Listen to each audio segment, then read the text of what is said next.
아멘. 오늘 3월 22일 마태복음 56번째 시간입니다. 마태복음 20장 17절부터 28절까지 우리 잘 아는 말씀 같이 봉독했는데요. 함께 은혜 나누도록 하겠습니다.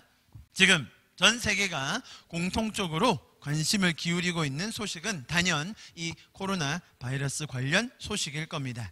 어제는 확진자가 얼마나 나왔는지, 또 혹시 사망자가 나오지는 않았는지, 또 다른 지역에, 또 혹시 우리 지역에 다른 소식은 없는지, 이제는 우리나라뿐만 아니라 전 세계적으로 너무나 많이 번졌기 때문에 이러다가 정말 세계 경제가 큰 위험을 겪는 건 아닌지, 또 어떤 나라에 심각하게 상황이 전개되고 있는지에 대해서 많은 소식들에 귀를 기울이고 계실 줄 압니다. 속히 이 사태가 진정될 수 있기를 바랍니다. 자, 그러면 한번 상상해 보시면 좋겠습니다.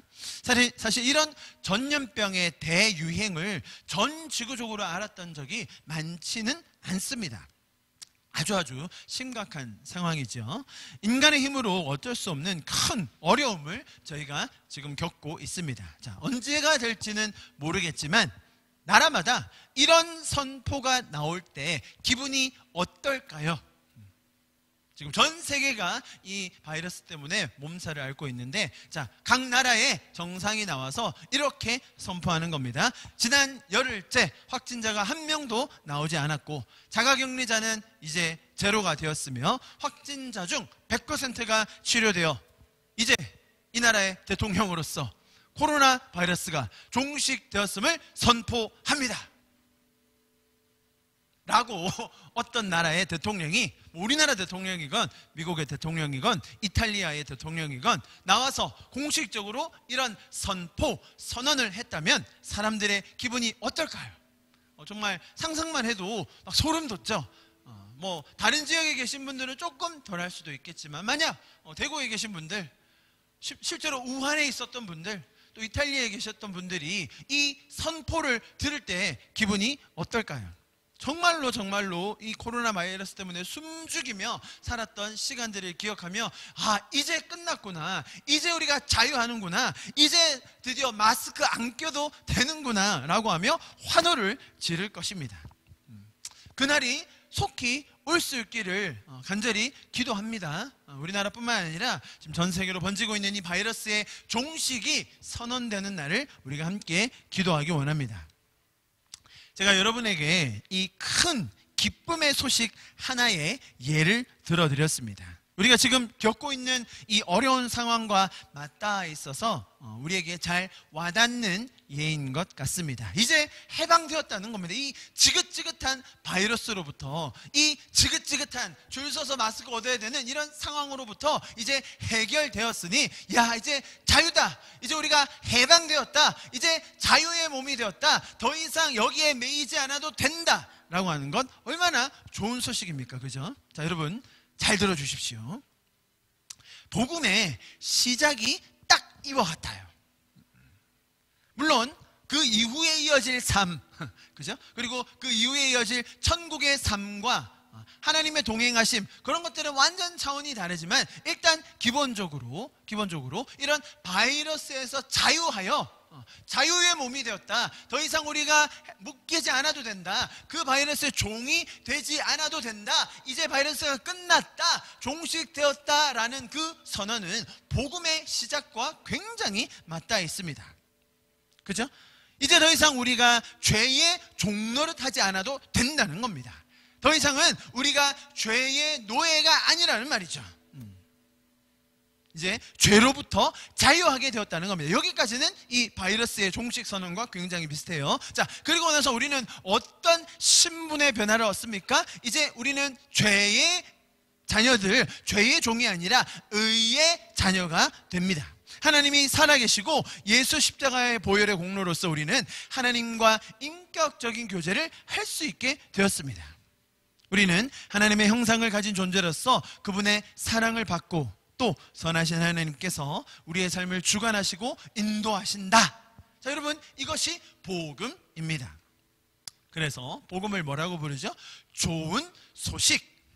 자, 우리가 코로나 바이러스가 종식되었다는 건 너무나 기쁘고 환희차고 감격적인 소식이었죠. 그것은 소식입니다.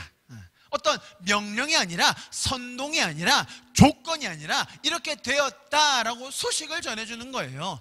사건을 전해주는 겁니다. 마찬가지로 복음의 시작도 이것과 맞닿아 있는 거예요. 죄에서 자유케 되었다. 어떻게 해요? 하나님이 그 아들을 보내셔서 우리를 구원하셨기 때문에 이제 우리가 죄로부터 자유하였다는 거예요. 그분의 십자가 지심으로 말미암아 이제 더 이상 우리는 죄의 종이 아니라 의의 자녀로 살 수 있게 되었다는 거죠. 그리고 거기서 그치는 것이 아니라 이 복음은, 그런데 우리는 하나님의 형상으로 지어진 존재이고 그 선하신 하나님께서 우리를 끝까지 인도하시고 끝까지 함께 하시며 우리에게 공급해 주신다는 것이 바로 복음, 좋은 소식이라는 거예요.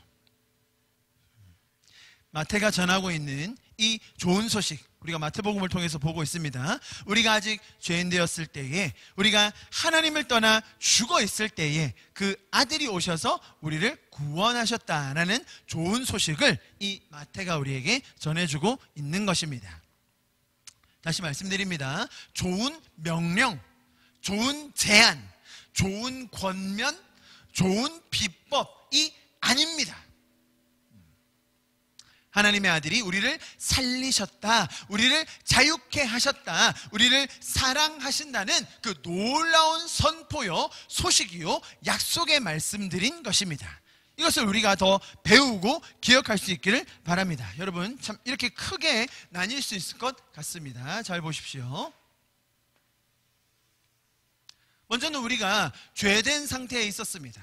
자, 그리고 우리가 하나님의 은혜로 이쪽으로 넘어오게 됩니다. 그런데 이 죄적인 관점과 하나님적 관점에 있어서 얼마나 차이가 나는지를 우리가 잘 기억해야 됩니다. 그래서 이 표를 바탕으로 오늘 말씀을 좀 볼 텐데요. 제가 설명을 드려보겠습니다. 제가 뭐라고 말씀드렸습니까? 이것은 소식이라고 말씀드렸습니다. 우리에게 주시는 명령이 아닙니다. 하나님께서 우리를 위하여 하셨던 그 일에 대한 그 즐겁고 기쁘고 환희에 넘치는 소식을 우리에게 먼저 전해주신 겁니다. 그 소식으로 말미암아 우리에게는 어떠한 결과가 주어진다는 거예요. 그리고 이 결과를 이루기 위해서 어떤 일을 하실 건지에 대한 예수님의 약속이 나와 있는 것이 복음서입니다. 그런데 많은 사람들은 이것을 어떤 결과나 약속으로 보지 않고 조건으로 본다는 거예요. 이렇게 하면 이렇게 될 것이다 라고 생각하는 거죠. 그래서 우리가 하나님께서 이루신 소식, 그분이 일하신 결과로 뭐가 됩니까? 존재가 바뀌는 거예요. 죄의 자녀에서 의의 자녀로 바뀌는 것이죠. 그런데 이쪽에서는 계속 어떻게 하면 일로 넘어갈 수 있는가에 대한 방법만 제시한다는 거예요. 성경은 방법론을 제시하는 것이 아니라 우리의 존재가 어떻게 변화되었는가를 설명해 줍니다. 여러분, 똑같은 원리입니다. 성경은 우리에게 선포하여 줍니다. 선언해 주는 거죠. 그죠? 그런데 많은 세상에, 죄적인 세상에서는 항상 선동합니다.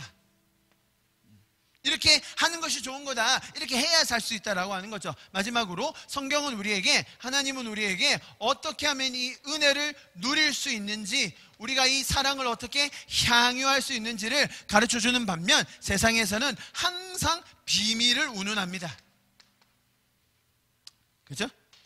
이 비밀을 알아야 이쪽으로 넘어올 수 있다고 얘기하는 거예요. 여러분, 이 두 가지 대조되는 표를 한번 보십시오. 하나님적 원리는 항상 우리에게 기쁜 소식, 그것으로 말미암은 결과, 또 예수님께서 이 결과를 이루기 위해서 어떤 약속을 하셨는지를 보여주시고, 그러므로 말미암아 우리가 어떤 존재가 되었는지를 선포해 주심으로 우리가 이 땅에서 그분의 사랑과 은혜를 누릴 수 있도록 해주는 반면, 죄적인 사고는 심지어 성경을 볼 때에도, 하나님의 말씀을 볼 때에도, 그 약속을 볼 때도 어떻게 본다고요? 이것은 명령이며 조건이며 방법이고, 이거를 가지고 선동을 해내야 이룰 수 있다. 그리고 또 더 악질적인 사람들은 나만 안다, 이 비밀을 나한테 와서 배워야 된다, 내가 이 비밀을 알고 있다, 나한테 배우지 않은 사람은 모르는 거다라고 하면서 악질적으로 사람들의 마음을 선동한다는 겁니다.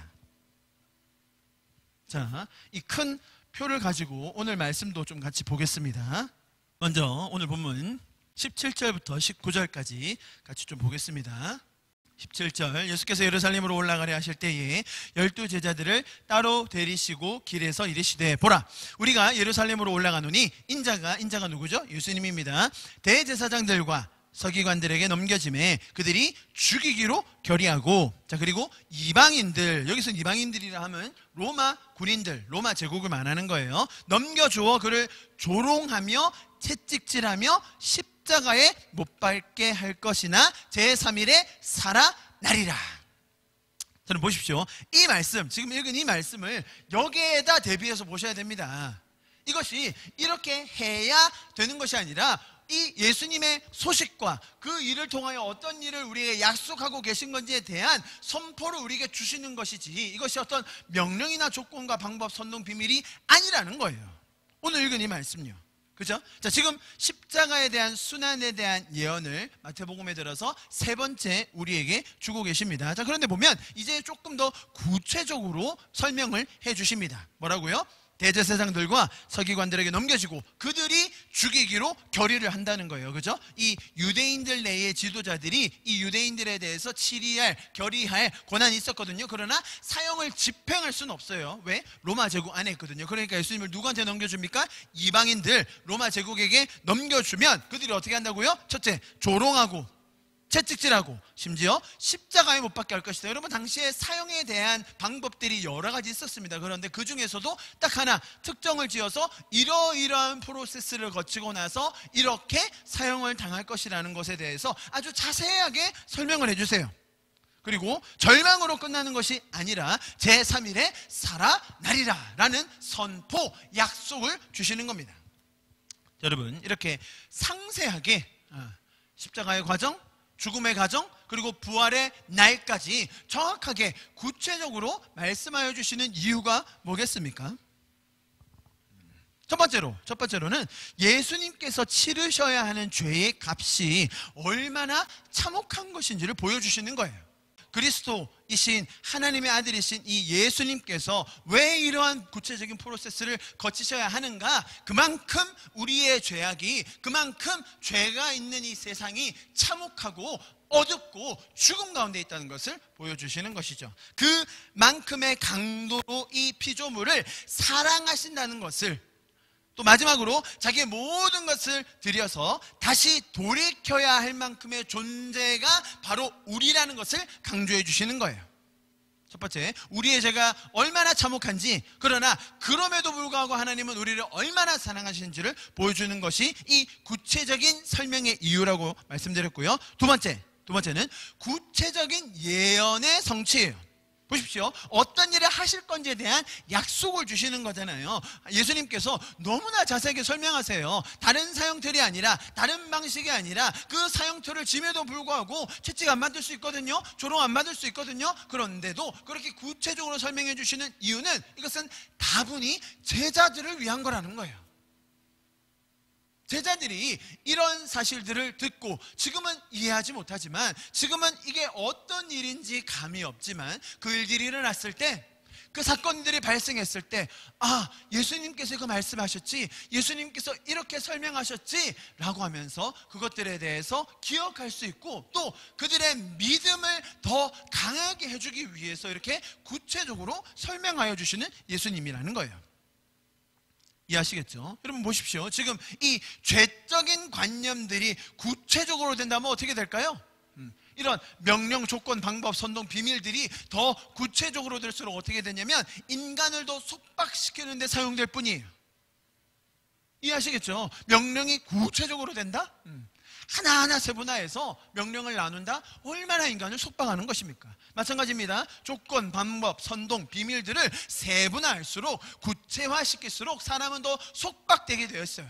그런데 반대로 보십시오. 하나님적 개념의 소식들을 구체적으로 전해주시는 거예요. 우리가 어떤 존재가 되었는지를 아주 구체적으로, 그분이 어떤 일을 하실 건지에 대한 약속을 이렇게 구체적으로 말씀해 주시는 이유는 우리의 믿음을 더하여 주시고, 우리가 하나님을 향한 그 소망이 더 생길 수 있도록 해주시는 이유라는 거예요. 할렐루야. 예수님께서 우리에게 더 세밀하고 구체적으로 또 엄밀하게 이야기하시는 이유를 정확하게 알아야 됩니다. 여러분, 지금 이 17절과 19절의 말씀, 십자가를 지신다는 이 사건의 묘사에 우리가 해야 될 일이 있습니까? 누가 핍박을 당하고 누가 십자가를 지며 누가 잡힘을 당한다고 되어 있습니까? 인자가. 너희가 내가 이 정도 했으니 너희 이 정도를 해내라. 나는 이 정도 모욕 당할 거고 나는 이 정도 십자가 질 거니까 너희도 적어도 이 정도는 해내야지 라는 말씀이 있습니까? 아니라는 거예요. 선동하시는 것이 아니라 오히려 우리에게 약속을 주시는 예수님의 모습을 발견하게 됩니다. 할렐루야. 이것이 기독교의 좋은 소식이라는 거예요. 예수님이 이 땅에 오셨고 예수님이 우리를 위하여 일하셨고 그분 때문에 우리의 존재가 바뀌었으며 우리는 영원한 약속을 가진 존재다라는 이것이 복음이라는 겁니다. 우리에게 명령을 더하기 위해서 우리에게 더 어려운 조건을 주기 위해서 오신 분이 아니라는 겁니다. 할렐루야. 우리가 성경에서 말하는 또 예수님이 전하시는 이 놀라운 복음의 좋은 소식을 더 기억할 수 있기를 축복합니다. 할렐루야. 아멘. 자, 20절과 21절 같이 보겠습니다. 함께 읽습니다. 시작. 그때에 세베대의 아들의 어머니가 그 아들들을 데리고 예수께 와서 절하며 무엇을 구하니? 예수께서 이르시되 무엇을 원하느냐? 이르되 나의 이 두 아들을 주의 나라에서 하나는 주의 우편에 하나는 주의 좌편에 앉게 명하소서. 자, 보십시오. 20절의 시작 첫 단어가 뭡니까? 그때에. 지금 예수님께서 몇 번 반복하긴 하셨지만 그럼에도 불구하고 굉장히 무거운 주제, 굉장히 받아들이기 어렵고 또 쉽지 않은 그 말씀을 떼셨습니다. 12제자들만 따로 불러서 그들에게 이런 진지한 얘기를 하고 계신 그때에 갑분싸 되는 거예요. 여러분, 예수님이 얼마나 제자들에게 조심스럽게 또 친절하게 자세하게 설명해 주고 계신 바로 그때에 어쩜 이렇게 인간의 마음이 정확하게 드러나는지 모르겠습니다. 예수님은 죽음과 또 부활과 구원의 프로세스를 설명하고 계신 그때에 한 어머니가 찾아와서 청탁을 하는 장면입니다. 어떤 방법으로 우리가 갈 수 있을지에 대해서 이 인간의 지혜를 가지고, 그죠? 그 자리에 가려면, 인간적으로 성공하려면, 큰 자가 되려면, 으뜸이 되려면 어떻게 해야 된다고요? 이 방법을 써야죠. 어떤 방법입니까? 청탁이라는 거예요. 이 세베대의 아들들의 어머니라고 했는데요. 이 어머니가 누구냐? 사실 성경에 아주 자세하게 나와 있지는 않습니다만 예수님의 12제자 중에 야고보와 요한의 어머니예요. 이름이 살로메라고 학자들은 생각을 하고 있습니다. 그런데 예수님의 어머니 마리아의 친자매로 추정이 됩니다. 그리고 갈릴리에서부터 예수님을 쭉 따라왔는데요. 자, 그러면 지금 이 온 세베대의 아들들의 어머니는 예수님에게 누가 되는 거죠? 만약에 이 학설이 맞다면 이모라는 거예요. 이모. 그죠? 그리고 야고보와 요한은 예수님에게 이종사촌 뻘이 되는 거고요. 자, 그러니까 지금 어떤 방법을 동원해야 된다고요? 가서 으뜸이 되는 자 혹은 큰 자가 되려면 어떤 방법을 써야 된다고요? 친척 카드를 써라. 이모 카드를 써서 청탁을 잘하면 결국은 그렇게 될 수 있다라고 생각을 한 거예요. 여러분, 지금 예수님께서는 너무나 중요한 이 복음의 프로세스를 설명하고 계신데 이 죄적인 개념으로 생각하고 있는 사람들의 마음은 이렇게밖에 돌아갈 수가 없다는 걸 보여줍니다. 여러분, 지금 제가 이렇게 중간에 선을 그어놨습니다. 여기서 여기로 넘어가는 것이 얼마나 힘든지, 인간의 힘으로 이것이 불가능함을 다시 한번 명확하게 보여주고 있습니다. 지금 이 어머니가 예수님께 부탁하는 것, 요즘 선거철이지 않습니까? 딱 와닿는 이야기 아닙니까? 한 명은 우리 아들 둘이 있는데 한 명은 비례정당의 번호 너무 길면 안 되고요, 5원 안쪽 1번이면 제일 좋고요. 그리고 또 저 지역에 가면 무조건 되는 그 지역 있잖아요. 공천해 주시는데 전략 공천으로 해 주십시오. 지금 딱 그 얘기하고 있는 거예요. 이렇게 중요하고 중대한 일이니까 야고보와 요한이 예수님의 그 친척 또 자기 어머니를 불러와서 이모 카드를 써서 한 자리씩 하려고 하고 있는 거예요. 자, 세상적 관점으로만 가득 차 있는 이 어머니가 예수님께 무엇인가를 구하기 위해서 나왔습니다. 당연히 죄적인 것을 구할 것입니다. 그것을 예수님도 이미 알고 계십니다. 자, 그런데 그것을 이미 알고 계시지만 예수님은 이런 질문을 던지십니다. 뭐라고 물으십니까? 21절 처음에요. 예수께서 이르시되 무엇을 원하느냐? 무엇을 원하느냐? 사실 이렇게 분위기 파악도 못하고 지금 예수님께서 엄청 분위기 잡으시고 아주 심각하게 막 제자들에게 너무나 중요한 얘기를 하고 계신데 갑자기 툭 튀어나와가지고는 이렇게 청탁이나 하는, 사실 예수님이 지금 레이저를 쏘셔도 모자랄 판 아닙니까? 어디 지금 분위기 파악 못하고 갑자기 튀어나와가지고 이런 얘기를 하냐고 해야 마땅할 텐데 예수님은 너무나 자상하고 친절하게 도리어 물으십니다. 너 무엇을 원하느냐? 오늘 이야기의 메시지는 우리 중 그 누구라도 예수님께서 이렇게 물으실 때 너희가 무엇을 원하느냐? 라고 물으실 때 하나님의 관점으로는 대답할 수가 없다는 거예요. 우리는 다 죄적인 관점에 사로잡혔던 자들이기 때문에 심지어 하나님의 아들이신 예수님께서 너희는 무엇을 원하느냐라고 했을 때 주님, 제가 섬기는 자가 되기 원합니다. 주님, 제가 이웃을 돌보는 자가 되기를 원합니다. 주님, 제가 이웃에게 더 많은 사랑을 나눠주는 자가 되기를 원합니다 라는 말을 할 수 없는 존재들이었다는 거예요. 어떻게 하면 조금 더 비밀을 알아내고 어떻게 하면 조금 더 방법을 알아내서 어떻게 하면 조금 더 좋은 조건으로 내가 더 출세할까에 눈먼 우리였지, 우리 중 어떤 누구도 이 하나님적 관점을 생각할 수 없었다는 것을 보여주고 있습니다. 자, 그러한 간극 보십시오. 이 선 하나이지만 이 간극, 인간은 메울 수 없고 인간은 해결할 수 없는 간극을 아시는 예수님께서 이 여인과 우리도 불쌍히 여겨주시는 거예요. 그래서 이 간극을 넘어올 수 있도록, 여기에 속해 있던 우리였지만 이리로 넘어올 수 있도록 도와주시고 직접 십자가를 지시고 직접 모욕을 당하셔서 우리가 하나님적 관점을 가질 수 있도록 해주시는 분이 예수님이고, 그 일을 하셨다는 그 기록이 바로 마태복음 좋은 소식이라는 겁니다. 보십시오. 원래 여기만 알던 자들이 이제 이쪽 하나님적 관점을 알게 되는 것, 그것을 구원이라고 부르는 거예요. 이 간극을 어떻게 넘어왔다고요? 내 힘으로, 내 지혜로, 내 지식으로, 내 경험으로 넘어올 수 없는데 예수님께서 일하심으로 말미암아 우리가 이쪽에 이러한 세상, 이러한 관점이 있다는 걸 알게 되는 것, 그것을 우리는 구원이라고 부르는 겁니다. 자, 보십시오. 이런 조건들 하나하나가 점점 더 이쪽으로 알게 되고 깨달아지고 더 누려지는 삶, 그걸 뭐라고 불러요? 신앙생활이라는 거예요. 신앙생활. 그리고 우리가 원래는 이 자리에 있었지만 이쪽으로 건너와서 내가 지금 누릴 수 있구나, 향유하며 살 수 있구나, 나의 존재가 이런 존재구나 라는 걸 발견했을 때 우리의 감정이 어떻습니까? 그것이 바로 감사요, 기쁨이요, 감격과 소망이 되는 것입니다. 자, 그런 감정이 들었을 때 나오는 반응이 뭐예요? 그것이 예배, 섬김, 봉사, 교회에 같이 모여서 예배하는 것, 교회 지체들과 함께 교제하는 것, 그것이 결과라는 거예요.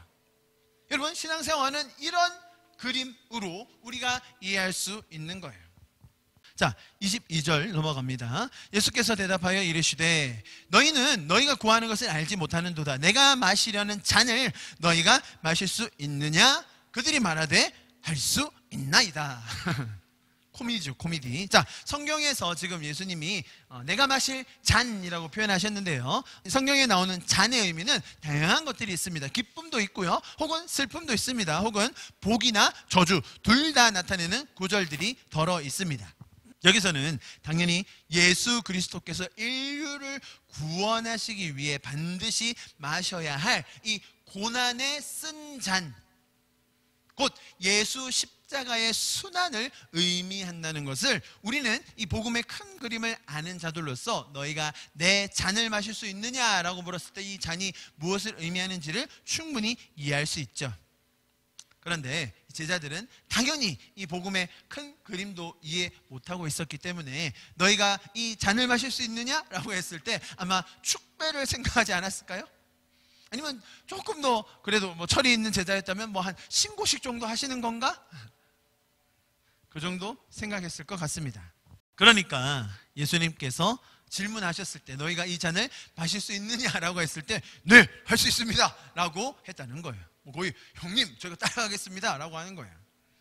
자, 이렇게 대답하는 제자들을 봤을 때 예수님은 어떤 마음이 드셨을까요?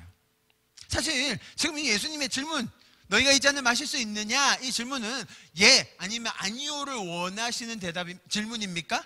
아니잖아요. 사실 이 질문의 의도는 내가 마시려는 이 잔 너희는 못 마신다, 인간의 힘으로는 여기서 이렇게 넘어올 수가 없다, 이 잔은 내가 마셔야 한다, 내가 너희를 위하여, 내가 너희를 살리기 위하여, 너희에게 이런 존재를 회복하기 위하여 내가 이 잔을 마실 것이다. 그렇게 해야 너희가 이 죄적인 관념에서 벗어나 이 하나님적 관점으로 돌아올 수 있다라는 것을 설명해 주시는 그런 의문이었는데, 너희는 할 수 없다였는데 마치 제자들은 이것이 yes or no, 예 아니면 아니요로 대답해야 되는 그런 선택의 질문인 줄 알고 예, 할 수 있습니다 라고 했다는 거예요. 이 제자들의 무모함과 무식함을 보셨을 때 예수님의 마음은 어떠셨을까요? 참 귀엽기도 하고, 그죠? 너희가 이거 할 수 있다고? 너희 스스로 할 수 있다고? 따라올 수 있다고? 귀엽기도 하고 또 안타깝기도 하고 또 불쌍하기도 하고, 그죠? 아직도 이 죄적인 관념에 갇혀서 어떻게 하면, 어떤 방법을 쓰면, 어떤 조건을 더하면 이렇게 성공할 수 있을까에 혈안이 된 제자들을 보면 안타까운 마음, 불쌍한 마음, 이들을 더 복음으로 깨우치고 가르쳐줘야겠다는 그 예수님의 마음을 우리가 읽을 수 있어야 합니다. 자, 그렇기 때문에 보십시오. 그렇기 때문에 22절의 말씀, 이 질문이 yes or no, 예 아니면 아니요를 원하는 대답이 아니었고 오히려 그들의 상태를 얘기하는 거였는데 이 제자들이 엉뚱한 코미디 같은 대답을 했잖아요. 자, 그렇기 때문에 23절을 우리가 다르게 볼 수 있는 거예요. 23절 보십시오. 이르시되 너희가 과연 내 잔을 마시려니와 내 좌우편에 앉는 것은 내가 주는 것이 아니라 내 아버지께서 누구를 위하여 예비하셨든지 그들이 얻을 것이니라. 보십시오. 지금 22절을 제가 설명드렸습니다. 그리고 나서 23절을 봤는데 이 23절의 말씀, 예수님의 요 말한 이 글이 진심입니까? 아니면 위트입니까? 앞에 나온 그 질문 자체가 이것을 너희가 풀어내면, 너희가 대답을 잘하면, 너희가 나한테 결의를 가지고 필승하면서 다가오면서 이렇게 충성을 다하면 그러면 너희가 내 좌나 우에 앉을 수 있을 거다라고 하신 것이 아니었는데 제자들은 마치 그런 건 줄 알고 대답을 불쑥 했다는 겁니다. 무모하게 무식하게 했다는 겁니다. 자, 그런 상황에서 주시는 23절의 말씀, 이 예수님이 진심으로 진담으로 하신 건지, 아니면 지금 저희가 여러 번 봤지 않습니까? 예수님의 그 위트, 제자들의 그 사고를 완전히 깨뜨려 주시는, 제자들이 가지고 있던 죄적인 사고를 바꾸어 주시는 그런 위트와 또 예수님의 지혜가 섞인 그런 말입니까? 자, 보십시오. 그러니까 예수님께서는 이렇게 이 간극을 전혀 이해하지 못하는 이 제자들에게, 그래 너희가 마실 수 있다고? 아니야, 이 간극은 너희가 할 수 있는 것이 아니야. 너희는 아직도 공천 받고 싶지, 1번으로 들어가고 싶지, 전략 공천 받고 싶지, 그게 중요한 게 아니란다. 아마 너희가 지금 그렇게 얘기해서 이 잔을 아마 마실지도 모르겠네. 그래, 마시고 나면 우리 아버지가 너희 1번으로 줄지 2번으로 줄지 결정하실지도 모르겠어. 지금 그 얘기가 23절이라는 거예요. 이렇게 제자들을 귀하게 보시며 또 어떻게 보면 귀엽게 보시면서 사랑하는 마음으로 그래도 끝까지 이들에게 더 확신을 주기 위해서 이 간극을 메우기 위해, 그죠? 자상하고 인격적으로 설명하고 계시는 예수님의 마음을 보아야지 지금 23절의 말씀을 문자 그대로 이 잔을 마실 거고, 하나님이 그 너희 중에서 그래도 잘하는 사람이 있으면, 그래도 잘 이해하고 잘 따라오는 자가 있으면, 하나님 이건 내가 하는 게 아니라 하나님이 앉히실 거고, 하나님이 결정하셔서 오른쪽 왼쪽 앉히실 것이면 그 말이 아니라는 거예요. 문제는 지금 이 23절의 말씀을 곧이곧대로 듣고, 마치 제자들이 그랬던 것처럼 지금 후대에 있는 우리도 이것을 곧이곧대로 듣고, 또 오늘 읽었던 그 뒤에 있는 구절들과 연결을 시키거든요. 그러면 어떻게 되냐면 결국 천국에 가서 예수님의 좌우편에 앉으려면 이런 식으로 비겁하고 천박하게 청탁하고 공모를 하면 안 되고, 어떻게 해야 된다고요? 으뜸이 되고자 하면, 최고가 되고자 하면 어떻게 해야 된다고요? 가장 낮은 모습으로 섬기는 자가 되어야, 그죠? 지금 이 땅에서는 성공한 것처럼 보이진 않지만, 이 땅에서는 으뜸처럼 보이진 않지만, 천국에 가서는 나중에 예수님 우편 좌편에 앉은 사람은 누가 간다고요? 이런 식으로 청탁해서 오는 사람이 아니라 일부러라도 조금 더 조금 천해 보이고 억울하기도 하고, 그렇지만 또 섬기는 자로, 낮아지는 자로 좀 굴복하면서 이 땅에서 그렇게 살아야 나중에 하나님 우편에 좌편에 앉을 수 있다, 이런 식으로 생각한다는 거예요. 이 얼마나 천박한 교리입니까? 차라리 대놓고 야고보랑 요한처럼 뭘 모르니까 엄마 데려와서 청탁하는 게 더 좋아 보여요.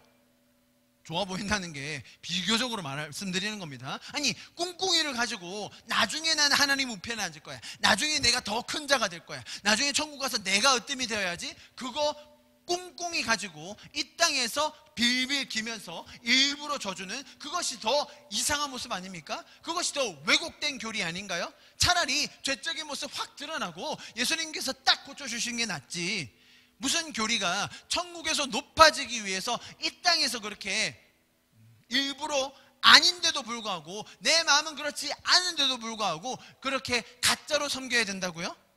여러분, 성경은 그런 식으로 천박하게 설명하고 있는 것이 아니라는 겁니다. 다시 한번 잘 보십시오. 여러분, 예수님은 이 간극을 누구보다 잘 알고 계십니다.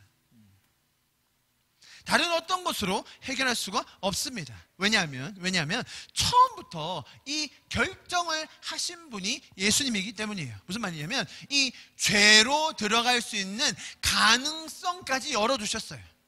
그만큼 어마어마한 자유를 피조물에게 주신 것이 하나님이세요. 만약에 이리로 갈 수 없는 자유, 이리로 갈 수 있는 선택권까지 제약을 해버리셨다면, 그러면 사랑하는 존재, 하나님의 형상으로 지어지지 않았겠죠. 그런데 하나님께서는 우리를 하나님의 형상으로 지으심으로 말미암아 죄로 가도 되는 가능성까지 열어두신 거예요. 하나님이 죄를 만드셨다가 아니라 죄로 갈 수 있는 가능성까지 열어두심으로 말미암아 우리가 하나님의 형상으로 하나님적 자유와 권한과 책임을 가질 수 있는 온전한 존재로 지으셨다는 거예요. 자, 그런데 결과가 어떻게 되었습니까? 하나님적 이 원리를 선택하지 않은 인간이 이러한 세상의 죄의 원리에 쩌들어 살고 있을 때, 이 간극을 다시 메울 수 있는 방안은 인간에서 나올 수 없다는 거예요. 이거를 해결하기 위해서는 어떤 대가를 치르셔야 하는지, 이 간극을 해소하기 위해서 스스로 어떤 길을 가셔야 하는지를 제자들에게 설명해 주고 계신 거예요. 자, 그 과정 속에서 드러나는 제자들과 또 저와 여러분의 심리를 우리가 성경 말씀을 통해서 보게 되는 거예요. 그렇게 묻는 겁니다. 천국에서는 누가 큽니까? 천국에 가려면 어떤 선한 일을 더 해야 합니까? 이런 차이, 여기서 이 넘을 수 없는 간극을 이해 못하는, 혹은 심지어 이 하나님적 관점도 죄적으로 해석하려는 그 제자들과 우리의 질문을 대변해주고 있는 거예요. 천국에서는 누가 크죠? 누가 더 으뜸이 되는 거죠? 누가 더 높은 자가 되는 겁니까? 무슨 일을 더 하면, 어떤 방법을 쓰면, 어떤 조건을 갖추면 천국에 갈 수 있는 겁니까? 라고 물었어요. 자, 그럴 때마다 예수님께서는 과연 너희가 이 잔을 마시려니와 라고 하시면서 이 과연이라는 말을 쓰시면서 제자들의 생각, 우리의 생각을 완전히 뒤집어주고 계신 거예요. 천국에 가서 큰 자가 되고 싶어? 어린아이처럼 돼봐. 그러면 너희가 큰 자가 될지도 모르겠네. 천국에 어떻게 들어가냐고. 눈 뽑고 말이야, 팔도 뽑고 다리도 자르고 그렇게 한번 노력해봐, 시도해봐. 그러면 천국에 갈 수 있을까? 너희가 가진 가장 소중한 거 다 버렸다고? 아니 그러면 부모나 자식이나 전토나 집이나 다 버리고 한번 쫓아와 볼래? 그러면 너희가 천국에서 높은 자리를 차지할까? 너희가 이 잔을 마실 수 있겠다고? 그래, 한번 마셔봐. 그러면 하나님이 너희에게 진짜로 우편과 저편을 주실지도 모르겠네. 자, 지금 여러분, 저희가 지금까지 계속 보아왔던 이 흐름이 이해가 되시죠? 이 간극을 넘을 수 없는 인간의 한계를 정확하게 지적하시면서 또 그것을 민망하지 않게, 또 그러나 위트 있게 지혜를 쓰셔서 우리에게 계속 설명해 주고 계신 예수님의 마음을 우리가 말씀 전체 이 그림을 통해서 보게 되는 거예요. 그랬더니 제자들이 화를 냅니다. 나머지 10명의 제자들이 화를 내죠. 자, 그러니까 예수님께서 25절에 제자들을 다 부르십니다. 25절의 말씀이 개역개정의 번역은 조금 안 와닿습니다. 제가 다른 번역으로 한번 읽어드릴게요. 25절, 예수님께서는 그들을 가까이 불러놓고 이렇게 말씀하셨어요. 너희도 알다시피 세상에서는 통치자들이 백성을 강제로 지배하고 높은 사람들이 백성을 권력으로 내리누른다. 자, 제자들이 화를 냈습니다. 나머지 10명의 제자들. 왜 화낸지는 우리가 알고 있죠. 너희는 어떻게 그렇게 하나님을 천박하게 대하니? 이게 아니라 자기들이 해야 될 일이었는데, 자기들도 하려고 했는데 자기들은 친척도 아니라서 못하고 있었는데 쟤들은 갑자기 이모 찬스를 써가지고 저렇게 해버리니까 화를 냈죠. 예수님께서 지적하신 이 말씀, 세상의 고관들, 세상의 지도자들이 그들의 권력을 이용해서 사람들을 억누르고 지배하려고 하는 것. 자, 여러분, 예수님께서 하신 말씀, 저기 다른 사람, 저기 세상에 있는 그 사람들 얘기입니까? 우리 얘기입니까? 우리도 권력이 조금이라도 생기면, 고난이 조금이라도 올라가면, 조금 더 높은 자리에 올라가면 어쩔 수 없이 다른 사람들을 누르고 이용해 먹는 철저한 죄인임을 우리가 이런 말씀을 통해서 깨달아야 합니다. 우리가 죄적인 모습이 있을 때에 어떤 본성으로 살았었는지를 다시 한번 기억하게 되는 말씀입니다. 26절 넘어갑니다. 너희 중에는 그렇지 않아야 하나니 너희 중에 누구든지 크고자 하는 자는 너희를 섬기는 자가 되고 너희 중에 누구든지 으뜸이 되고자 하는 자는 너희의 종이 되어야 하리라. 자, 26절, 27절 우리가 너무 잘 아는 굉장히 유명한 말씀이죠. 비단 교회뿐만 아니라 세상에서도 이 리더십 강의를 할 때, 혹은 인간관계에 대한 이야기를 할 때 어떻게 하라고요? 으뜸이 되고자 하면, 또 크고자 하면 어떻게 하라고요? 먼저 섬겨라. 먼저 종이 되어라. servant leadership 해가지고 종됨의 리더십, 먼저 섬기는 사람이 나중에 그 권위를 받는다, 이런 얘기 많이 합니다.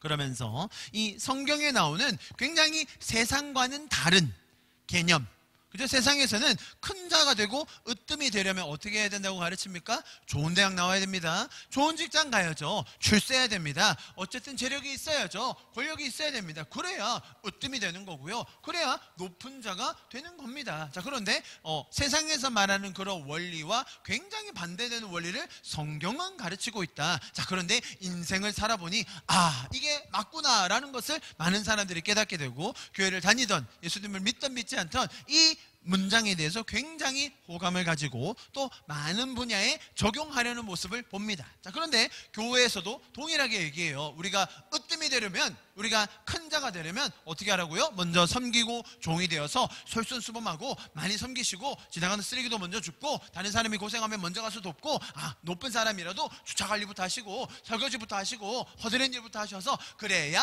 결국은 더 으뜸이 가는 더 높은 사람이 되는 겁니다 라고 많이 가르친다는 거예요.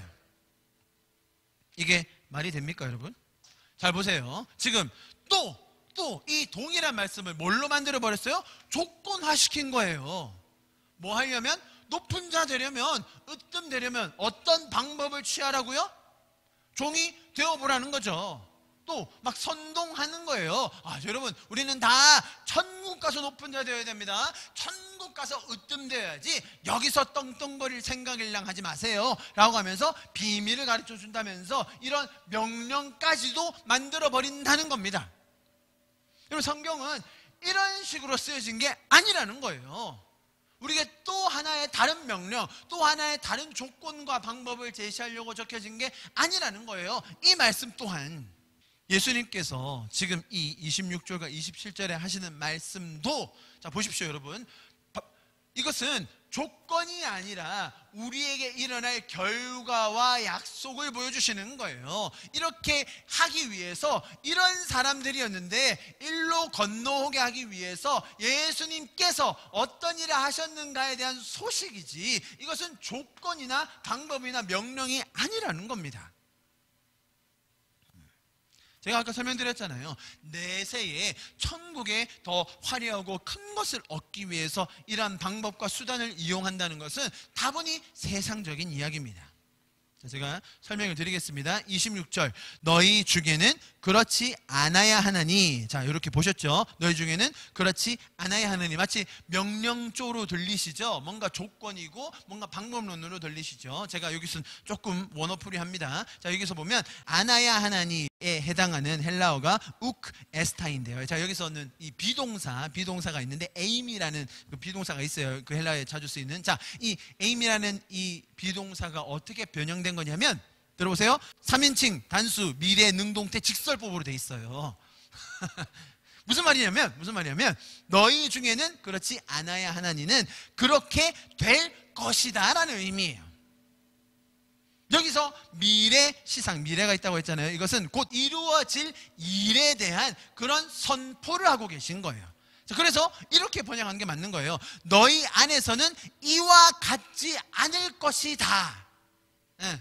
너희가 지켜내야, 너희 중에 그렇지 않아야 나중에 더 커진다, 그게 아니라 너희는 그렇게 되지 않을 것이다. 너희는 세상과 다를 것이다. 선포, 선언해 주시는 거예요. 그것이 예수님께서 지금 전하시는 복음이라는 거예요. 자, 보십시오. 26절과 27절 보시면 딱 나뉘어요. 누구든지 크고자 하는 자. 자, 이것은 누구의 개념이에요? 어디의 개념이에요? 하나님의 개념입니까? 죄의 개념입니까? 죄의 개념이에요. 누구든지 크고자 하는 자. 그 자들은 어떻게 내가 만들어 줄 거라는 거예요? 너희를 섬기는 자가 되게 내가 만들어 주겠다. 그리고 27절, 으뜸이 되고자 하는 자. 어디예요? 죄적인 관점이에요. 으뜸이 되고자 하는 거, 크고자 하는 거, 더 높은 자가 되고자 하는 거, 하나님 쪽 관점이 아니에요. 죄적인 관점으로 사는 그 자들은 어떻게 만들어주겠다고요? 너희의 종으로 섬길 수 있는, 아직도 여기에 갇혀서 세상적인 죄적인 관념밖에 모르는 그들을 건져내기 위해서라면 종이 되어서라도 그들을 향한 사랑과 은혜를 베풀 수 있는 자로 내가 너희를 만들어 줄 것이다. 그렇게 결과로, 약속으로 우리에게 주시는 것이 26절과 27절이라는 거예요. 너희는 크기를 원하지, 너희는 더 높이 가기를 원하지, 너희는 으뜸이 되길 원하지. 자, 너희의 원함은 다 이것일 텐데 너희는 이쪽으로 넘어올 생각은 전혀 못하고 있는데 내가 그 일을 이루어 주겠다. 내가 십자가를 통해서 으뜸이 되고자 하는 너희가 오히려 섬길 수 있는 영역을 가질 수 있도록, 큰 자만 되고 싶어하는 너희가 오히려 남들의 종이 되어도 감사함으로 섬길 수 있을 만큼의 자로 내가 만들어 주겠다. 너희의 존재를 그렇게 바꾸어 주겠다라는 예수님의 선포와 선언, 그 좋은 소식을 전해주는 것이 오늘의 말씀이에요. 그래서 결론이 28절이라는 거예요. 28절의 결론이 그냥 있는 게 아니라는 거예요. 28절 읽어봅시다. 우리 큰 소리로 다 같이 읽겠습니다. 시작. 인자가 온 것은, 보십시오. 지금 말씀이 쭉 연결돼서 마지막에 정점을 딱 찍는 거예요. 28절 같이 읽습니다. 시작. 인자가 온 것은 섬김을 받으려 함이 아니라 도리어 섬기려 하고 자기 목숨을 많은 사람의 대속물로 주려 함이니라. 이게 결론이에요. 인자가 온 것은 많은 사람의 대속물로 주고 나서 나중에는 그 배를 받기 위함이다가 아니라는 거예요. 처음부터 끝까지 예수님은 대속물로 우리를 섬기기 위해, 우리를 살리기 위해, 우리를 위하여 일하셨다는 겁니다. 여러분, 대속물은 노예를 풀어주기 위해서 주는 대가였습니다. 우리가 죄의 노예가 되어 이 죄적인 사고, 죄적인 행동, 죄적인 결단을 하며 세상이 죄로 물들어가는 이때에 우리가 기억해야 할 것은 예수님께서 우리의 대속물로 이미 그 값을 지불하셨다는 것입니다. 그러므로 우리에게는 죄로부터 자유하여, 이 죄적인 관점으로부터 자유하여 하나님적 천국의 라이프 스타일을 깨달아 알고 또 그것을 선택하고 그 삶을 향유하고 누리며 또 나눌 수 있는 권세가 있음을 기억해야 할 것입니다. 단순히 우리가 조건으로, 방법으로, 억지로 나중을 보면서 참으면서 섬기려 하고 종이 되려고 하는 것이 아니라 예수님께서 일하신 것에 대한 결과가 너무나 놀라워서 내가 섬기고 있게 되고 나도 모르게 종이 된 내 자신을 보며 내가 놀라게 되는, 어떻게 이런 관점들이 여기로 옮겨왔지? 라고 하면서 내가 감격하고 놀라게 되는, 그것이 신앙이라는 겁니다. 신앙생활은 이만큼 즐겁고 자유롭고 은혜가 나누어지는 것입니다. 내가 얼마나 더 참아야, 내가 얼마나 더 견뎌야, 내가 얼만큼 더 이를 악물어야 나중에 더 큰 상 받을까가 신앙이 아니라는 겁니다. 예수님께서는 우리가 이 온전한 하나님적 관점과 자유함에 들어올 수 있도록 먼저 일하신 분이십니다. 그 예수님의 십자가의 공로로 인하여 우리는 은혜로 구원받은 자들입니다. 우리는 그 제자들의 모습 그대로 청탁하기 바빴고, 조금이라도 권력이 쥐어지면 사람들을 누르기 바빴고, 나의 유익과 나의 편함과 나의 이기심이면 세상에 다른 어떤 것도 경홀히 여길 만큼 우리는 그런 죄의 관점에 빠져 사는 죄인들이었습니다. 그런 우리를 불쌍히 여기시고, 어떤 사람은 죄로 인하여 당돌하게, 조금은 무식하게, 무모하게 제가 하겠습니다, 제가 하면 할 수 있습니다 라고 덤비는 그 제자들에게 그들을 꾸짖거나 나무라지 아니하시고 너무나 인격적으로 끝까지 가르쳐 주시는 예수님, 그 예수님의 성품과 일하심을 더 배워하는 저와 여러분 될 수 있기를 간절히 축복합니다. 우리 좀 기도하고 예배를 마치도록 하겠습니다. 시작된 우리 주님의 능력이 나의 삶을 다스리고 새롭게 자유하네. 죄와 사망으로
주님을 찬양합니다.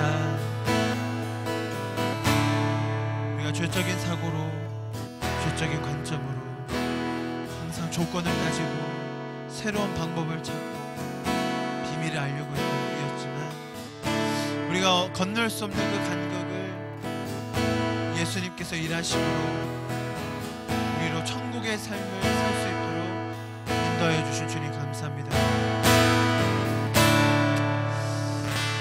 주님의 이 한량없는 은혜, 변찮는 그 사랑으로 말미암아 우리가 날마다 주님 안에도 소망을 갖게 해주시옵소서. 이 어려운 시국과 힘든 시기를 주님 우리 안에 더 큰 믿음을 부어주심으로 말미암아 주님의 그 약속과 주님의 선포와 주님의 그 놀라운 일하심을 믿고 우리 안에 더 큰 기쁨과 소망으로 나아가는 시간이 되게 하여 주시옵소서. 정말 힘들어하는 수많은 이들 가운데 주님 위로와 평안을 전해주시기를 간절히 기도합니다. 우리의 마음을 모아 정말 주님을 더 알아가고 우리와 함께 하시는 주님의 사랑을 더 누리고 깨닫는 그런 시간이 되게 하여 주시옵소서. 이렇게 일하실 주님을 기대하고 찬양합니다.